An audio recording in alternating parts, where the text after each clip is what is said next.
Hello guys, hope you all are doing well. We have a lot to get into today. A lot of tension is building behind the scenes at Barça. From another youth sale to training ground drama, we've got some major updates to go over. Today, we'll talk about the Pablo Torre transfer, Hector Fort's preseason mistake, Deco's obsession with Luis Díaz, and Ter Stegen's decision to train alone again. Let's get into it. Let's start with Pablo Torre. The young midfielder has officially joined Mallorca on a permanent deal until 2029. Barca didn't announce the transfer fee, but it's believed to be around €5 million. The club did confirm a buyback clause and a percentage of any future sale, though we don't know the exact numbers yet.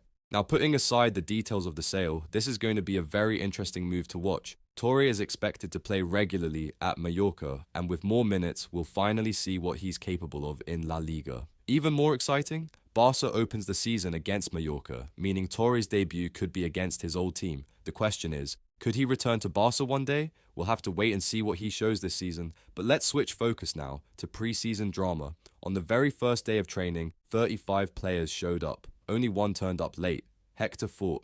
That's a bad start, and reports say Hansi Flick was not happy. Fort reportedly stayed out late the night before at Lamine Yamal's birthday party, and while others who went still made it on time, Fort didn't. Flick confronted him directly. It's the kind of mistake you can't afford when you're trying to prove yourself. Fort barely had minutes under Flick last season, so showing up late on day one, that's not the impression you want to make.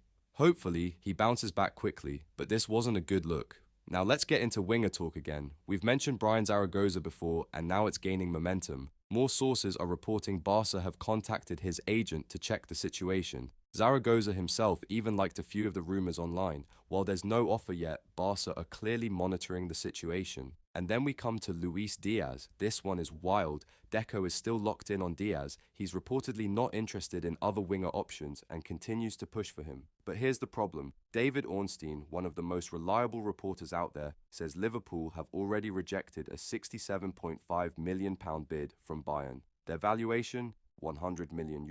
If 80 million was already a stretch, 100 million is completely out of the question for Barca. Yet the club still seems to be holding out hope that Liverpool will sign a replacement like Isak or Rodrigo and then sell Diaz. But that mindset is dangerous. We're talking about helping a rival get a better player while we pay a fortune for someone they no longer need. Sound familiar?